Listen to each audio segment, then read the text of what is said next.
Hey, what's up everybody? Well, I'm making an unexpected video today because I'm finding a moment that I wasn't expecting, and sorry about the mess. You know how my dad is. He just uses the couch as a storage facility, and there is my telescope, National Geographic. Well, tomorrow is International Women's Day, and I thought I'd make a video.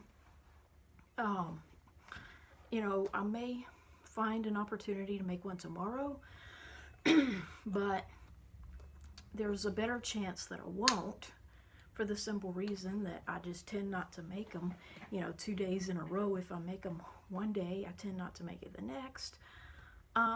So I'm wearing kind of a peachy looking pink shirt with my green necklace for March. And instead of International Women's Day, I'd rather rename it International Quit Calling Me a Guy Day. Because I don't know what it is, but on so many forums, so many places across the internet, I've just been misgendered, and it makes me want to put she, her in my bio everywhere and say that I am not a guy. Regardless of how I dress, regardless of how I act, behavior does not determine your sex. You're born with a you-know-what, you're a boy, you're born with what I have, you're a girl, so quit calling me a male, quit misgendering me, okay? There may have once been a time when I would have been flattered by that, but now is not the time. So anyway, I want to kind of, talk about something today. I want to title this video, Rugrats is a Boys Show. And what I mean by that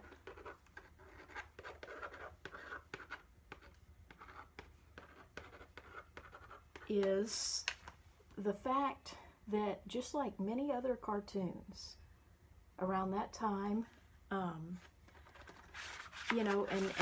pretty much all times, although the main voice actors or, the main cast was voiced primarily by women, which is probably why, that and As Told by Ginger are one of the few shows where I know pretty much every episode by heart. The fact that the main characters were all voiced by women. You see, I'm more like, I don't know how to explain it. Gender doesn't really matter much, but adult male voices are a turnoff. Like, I don't know. Little boys can be cute, but adult males, their secondary characteristics just turn me off. Okay, so, and I think a lot of it has to do with the fact that, for obvious reasons, my voice will never change in that way. And so I feel, kind of resentment, like envy toward them. So a lot of the shows that are predominantly male characters with adult voices, which is pretty much everything on TV, just naturally turn me off. So I'm not really much of a TV buff. And I think even if they lifted all the restrictions for COVID on all the movie theaters, I don't think I would just start, going to the movies tomorrow. I think the last movie I ever saw was Frozen 2 with my mom, and my dad acts like he couldn't care less about ever going to the movies because he'd rather just, sit in his chair and watch the TV. So, basically, tomorrow is International Women's Day, and a lot of times, or at least one time, I've seen, Cheryl Chase post an image of all the main voice actresses behind the Rugrats, the children, and they were all voiced by women for a very obvious reason. So, I just want to say that in spite of that, Rugrats is primarily a boys' show, like pretty much every cartoon and every show for kids. The main character is a white boy with a dog. So, I just feel like that may be, I think, well, I mean, all of them, the three first Nicktoons, Doug, Ren and Stimpy, and Rugrats, they were predominantly boys' shows, just like all the cartoons before them. It was only later that they had some shows that were you know, mostly about girls. And I'd have to say the only one that was truly a girls' show, so to speak, was As Told by Ginger. And then the younger boys, I think, were put in there to appeal to the male sentiment. You know, just like the Thornberrys, you know, they have a younger brother, even though the two older children were girls. So anyway, Rugrats is a boys' show, and I think that has a lot to do with why, you know, I take issue with so many things about it. You know, the fact that they try to gross out the audience, you know, with a lot of things. You know, it has a lot to do with the fact that it was made primarily for boys. And, you know, when you subtract, like, you know, let's say before Susie was introduced, you subtract Angelica, you know, because technically she's the villain. She's not really, you know, a true member of Team Rugrats. You subtract her and you're left with 3 male babies and a girl baby that is only included because she's a twin of a male baby. So, you know, I consider her pretty redundant and unnecessary. So basically, the three main character designs of the babies were all male, you know, Tommy, Chucky, and Phil. So just like every cartoon, it was primarily a boys' show, you know. And so, yeah, I think that has a lot to do with, you know, like I said, you know, why I take issue with so many things about it, and why my favorite of the trilogy was the third movie. You know, I feel like I dislike the first 2 movies in order of the characters they introduced.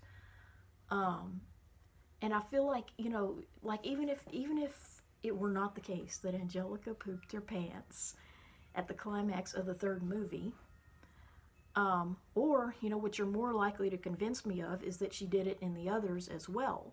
Okay, even if they were all equal in that regard, the third movie would still be my favorite for the simple reason that I feel like the Thornberrys were what made it great. You know, I feel like they made the third movie the best of the trilogy. Because, you know, I feel like they're a far superior cartoon, and it has a lot to do with the fact that the only 2 biological children of Nigel and Marianne Thornberry are girls, daughters. You know, Donnie is only an adoptive son, and he doesn't really talk. So basically, you know, I think the Thornberrys were a far superior cartoon in that they had, like, you know, things that boys could enjoy, but it wasn't quite as obvious, you know, as it was with the Rugrats, that it was a boys' cartoon. You know, I feel like, you know, a lot of the fart jokes and, you know, crude humor, that has a lot to do with the fact that, you know, I think the whole Nickelodeon station, you know, was primarily aimed at boys around 10 years old, which is what pretty much every character on the other shows was. You know, just look at Arnold, Jimmy Neutron, Timmy on Odd Parents, and when they made them all grown ugly, you know, Tommy and Dill were an average of about 10 years old and male. So yeah, it's like, you know, and it just makes me so mad, because it's like, you know, people honestly think, you know, that they can make me stop saying that Angelica sharded. Angelica sharded, everybody. They honestly think they can make me stop saying that, you know, but you'll never convince me otherwise. And if you don't know what a shard is, come on, people. So yeah, it's like, you know, I feel like even if it were the case, like I said, even if you could remove that, and by the way, the mere fact that they tried to censor that out of the children's books, you know, pertaining to the movie, is all the proof I need that she really did crap her pants. You know, because if that were not the case, you know, they would have left that comment in the children's books and other things, you know, related to the movie. But, you know, these idiots that want to say she didn't crap her pants have never provided me with any proof otherwise. In fact, they can't even prove that she wore the same undergarment throughout that movie or any other. So, I just feel like even if it were the case, that she didn't crap her pants in that movie, I would still like it better than the two that were, purely Rugrats movies, because I really, I don't like, I think that, the cartoon is just primarily aimed at boys about 6 to 8 or 9 years old. I don't really know. But, it's just another boys cartoon. And I feel like a lot of the fans that are now adults are men.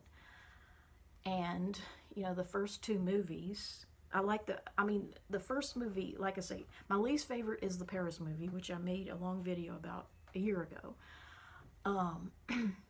So the Paris movie is my least favorite for the simple reason that it introduced two characters and a dog that we really didn't need, and it appealed the most to men's, interest, this Euro Reptar crap, and, it was just a very, like, I don't know, this whole idea of thinking that a certain type of woman is far superior to a short-haired white lady that's career-minded. And by the way, I have French heritage, although it's Acadiana French. So, vilifying the French lady, marrying this type of woman that men think is so much better, it really doesn't sit well with me. So the Paris movie, and I also don't like the Godfather parody, because I'm pretty sure that all those characters in the actual Godfather movie were male.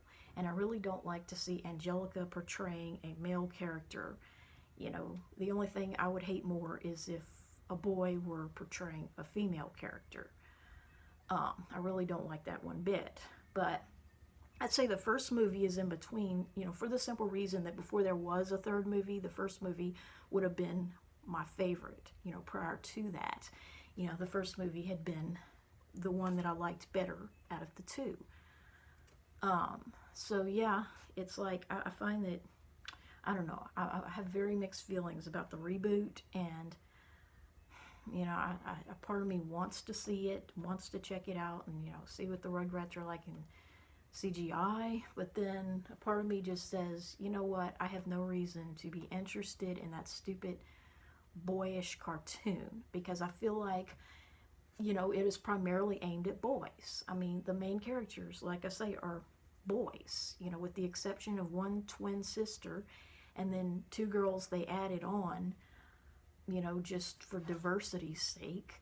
So of course there were going to be girls, to try to balance that out. And of course, the main girl that I remember about the show is technically the villain. So, I think a lot of the hang up with, people not wanting to believe that Angelica crapped her pants has to do, like I said, with the fact that it was a boys' cartoon, and so therefore it appeals to the gender that thinks they're the only ones with a functioning GI tract. They don't want to believe that a female is capable of doing that. But what you have to realize is, the Thornberrys were a predominantly, well, I wouldn't say they're a girls' cartoon, but they had more female characters. So, the fact that they were combining with that show means that the writers, of that show may have had different ideas, may have actually been written by people that know girls have bowel movements. And, when I think about the GI tract and try to imagine how small it would be on the Rugrats, it's just ridiculous, to think that any one of them could have held it, for the duration of the movie. Because another thing that people don't take into consideration is the fact that, a lot of these stupid cartoons are time-lapsed. And what I mean by that is just like TikTok, the things that they did in the cartoons and movies, would take a lot longer than the length of the episode or movie to actually do if they were real people. I mean, think about it. A typical episode was maybe 11 minutes or 22 if it's a longer one, because you have to factor in commercials, okay? So, the things they did would take a lot longer than the movie or episode. Being stranded on an island for a day, I mean, that would take a lot longer than, 80-something minutes? 78 minutes? Come on, people. So while the movie is only an hour long, in real life, that would have been well over a day, and I just don't believe that she ever used the toilet or went outside or took care of her basic needs. And when you think about just how small her intestines would be in comparison to an adult, you know, if she were a real person, I mean, it's just humanly impossible that those children, any one of them, could have held it that long. So that's why I say I don't necessarily say she was the only one that crapped her pants, but I definitely believe she crapped her pants. And like I say, I mean, that's no reflection on the voice actress. You know, that is not what I'm saying. I mean, I realize she probably has never done it in her life. And if you asked her, did Angelica poop in her pants? She'd say, no, of course not. Why would anyone ever think that? So, of course, I would never ask her something like that. It would be embarrassing and disrespectful. And no, I don't believe she would ever do it in real life. But, you know, like I've been saying, I mean, there's just no real person that was Angelica or any of the other Rugrats. You know, she's not a real person. Cheryl is the closest you can get to a real human being that was Angelica, but even she is not the real Angelica. You know, in other languages, she's voiced by a different voice actress who probably also doesn't know she crapped her pants. So yeah, you'll never convince me that she didn't shart in her pants. And I really hesitate to get involved in the new Rugrats because I believe it is a boys' cartoon.